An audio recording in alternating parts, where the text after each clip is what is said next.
55 minutes past the hour. Welcome back to Wake Up with Al. Okay, more snow falling. That means there are more snowplow drivers who are sitting in those rigs driving. That they are. That's one benefit, I think, of all the snowplow drivers making money. So what's it like to sit at the controls of one? The Weather Channel's Scott Newell went to Montreal in Quebec to find out. Megan, the federal government on a 2-hour delay, of course, nobody would really notice. But there you go. Thank you so much. Hey, story a little bit different here in New York City, where we had almost 5 inches of snow. 4.8 to be exact, and we typically get 3.9 for the entire month. So we got a month's worth of snowfall, over a month's worth of snowfall in one day. And let me tell you, it was a mess. I was just talking to Chris Lampton and his dad. They drove down from Boston. Wow. They said it took them 9 hours from Boston. Let's check in with WNBC's Greg Sergel joining us live out in Levittown, New York. Greg, how are the roads? The LIE, the Grand Central, Northern State, what's happening? Thank you. We're going to whip you right through these next 7 days so you can see what's happening today. Thor is starting to get its act together. Tomorrow, it really starts to come together. And then as we head into our Wednesday, we'll see warmer temperatures ahead of this. Look at the 40s into the Northeast. It's called bathing suit time. Are you ready for it yet? And then as we head into our Thursday, temperatures cool off behind the system. Look at the teens, Minneapolis and Chicago. Still, 20 degrees below average, more towards average as we head into our Friday. And then into the weekend, it really quiets down, which is good news. Just a few showers lingering into the south, and on Sunday, more of the same. But look at warmer air finally coming back in. I cannot wait. Meantime, it's a winter that just won't quit.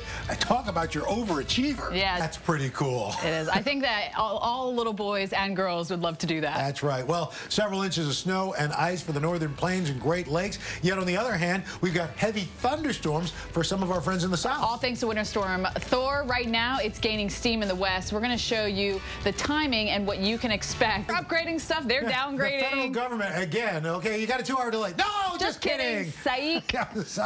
All right, let's bring in winter weather expert Tom Nizzle. So, Tom, is this the 6th weekend in a row where we've had, like, snow in the Northeast? But we are looking at a roller coaster. We're calling it Whiplash Wednesday. A lot of fog, though, this morning, even though they aren't going to have the rain. There's plenty of moisture. Boston, we actually could break our seasonal record this week. We could miss it, though, too. It's going to be very close. That's right. Sparta laying down nearly 2 inches last night, putting the city's snowfall season at 103.9 inches. Okay, so we don't want to steal Mike Seidel's thunder snow, if you will, at this 20-year-old record. So we're going to let him give you the goods on exactly how much more we need.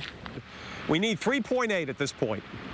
Well, you know, Mike, I think the real problem there are those mounds that Mike is standing on. They're solid ice now. You can no longer plow those. Right. So we're going to need that melt. We're going to need the warmth. We'll get a little bit this week, one day in the 40s, but it's going to be all about the temperatures and Mother Nature taking care of herself. Let's talk about March, how it's roaring in like a lion in the Hoosier State. We were just talking about how they're going to clear away those blocks of ice. Yeah, crazy stuff. We got more Wake Up with Al after your local on the 8s. Right. Wham! All right. Well, yesterday, folks in Washington, D.C. saw more freezing rain and sleet than snow, and that brought a whole lot of problems for folks on the roads yesterday. Okay, so joining us on the phone this morning is DOT Director of Communications, Reggie Sanders. Reggie, thanks for being with us this morning. First of all, give us an update on the roads. We had a live shot this morning showing that the sidewalks were icy. Is that the case on the roads as well? Well, the roads you have patches of ice here and there on the roads, but the sidewalks are really bad. We got to get people out to. Yeah, but in the meantime, a lot of school delays and closings in the region. Yes. A lot of schools. This is the last time we chat, at least professionally. I'd love to talk to you about your biking personally, but hopefully, as far as bad weather is concerned, we don't have to talk again. I say that a lot. Like, I hope I never see you again. Don't take that in the wrong way, right? Let's go to Washington, D.C. this morning to get more details on the ground with Rick Adams, who is there with the Heel Toe Express. And Rick, it's really about walking, and people underestimate a little slip. Even if you're young, your bones could still break. Couldn't believe it. Hey, Al, Steph, back to you and the snowscaping. That car is awesome.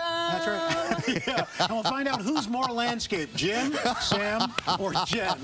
We've got details coming up after your local on the 8s.